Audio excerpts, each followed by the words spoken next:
up, everybody? It is Friday afternoon. It's beautiful out there. I hope you're doing something fun this weekend. I wanted to do a video on kind of the mortgage process do's and don'ts, but then I remembered it's Friday. Nobody really cares about that long of a video talking about stuff. So instead, I'm calling this Brian's Just Don'ts. All right, so here we go. So if you're in the loan process, right, you've already started your loan, you're working through the steps. My number one don't is don't buy a new car. All right, don't get a new car. Don't open a new line of credit. So like, don't buy, that's like a boat, a camper, a jet ski, major credit cards, stuff like that, right? Because when you do that, it triggers a whole bunch of other paperwork stuff. And then you got to track down, like, what's that going to do to your debt to income? What does that do to your credit profile? There's a lot of other things that happen on the background. So if you're in the process and you're thinking of, oh man, there's that shiny new car on the lot, I can afford it, just don't. All right. Wait till after your final approval. Wait till you close on that loan. Just don't. All right. And that brings me around to number two, actually. Let's say you need some cash or some money for your closing costs, right? Or your down payment, okay? So you have a dirt bike or a trailer sitting around and you decide to sell that. And instead of, having the person go through the rigmarole of writing a check or going down to the bank, getting a cashier's check, money order, that sort of thing.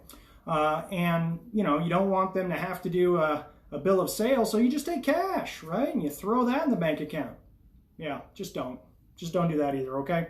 Because here's what happens with that cash. So you get the cash, you put it in your bank account, and you think, hey, I'm good. Now I have a bunch of money in there. And so they can see that I can close my loan. I can cover those closing costs. I could, pay for my down payment. Yay! Not so fast. Money has to season in your account, and we have to be able to show where it came from. So you got to be able to connect the dots. If you dump a lump of cash in your account, we can't use it if we don't know where it came from, right? Because we got to make sure it didn't come from illicit means, right? Like you're not selling rogue puppies and illegal, bred cats and, tigers and things like that. So we have to be able to season those funds and document where they came from. So if you're thinking, hey, I'm going to sell off a bunch of stuff for some cash and dump that into my account, just don't, okay? Don't do it. All right, number three. There's only 4 of these, okay? So stick with me. Number 3, don't quit your job, okay? There's lots of folks that are saying, oh man, especially in these COVID times, right? They're looking at more secure jobs. They're looking at different jobs because maybe you got hit with a layoff early on in COVID, and so now you're thinking, man, I'm rethinking my job choices.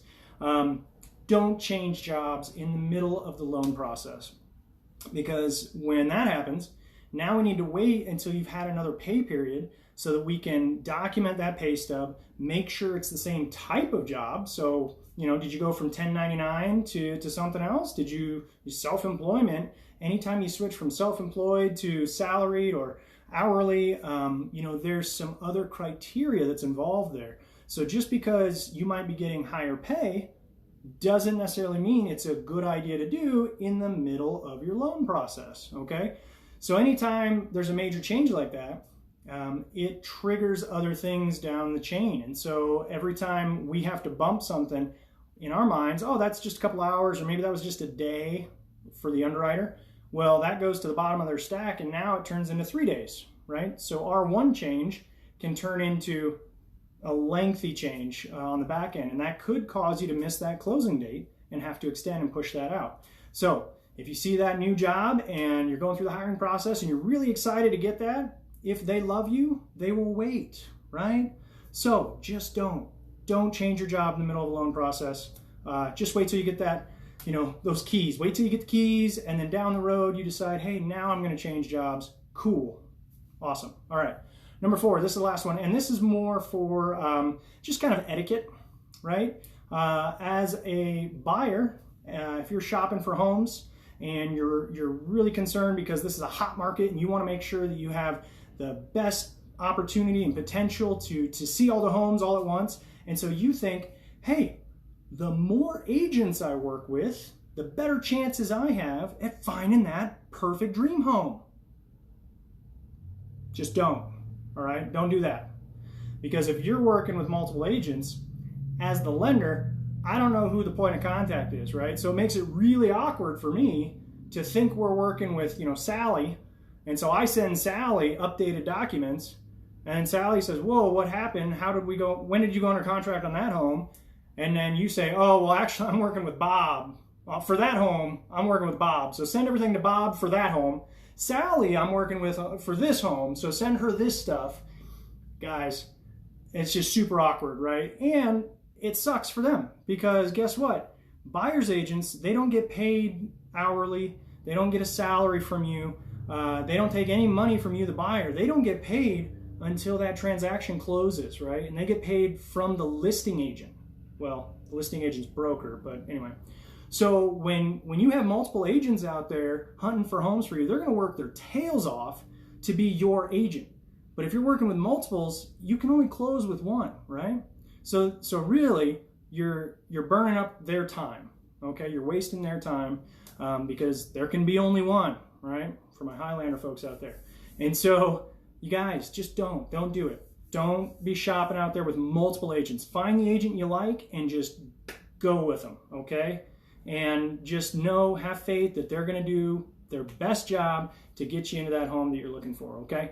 But yeah, that's just that's one of those courtesy things. That's a professional courtesy for us, for them. That way we all know, we're on the same page. We're all working together. So those are Brian's 4 just don'ts for the mortgage process. So I'm Brian Garrett with Loan Depot here in Bend, Oregon. It is Friday afternoon, folks. Get out there, enjoy the weather, have a wonderful weekend, and we'll talk to you next week. All right, take care.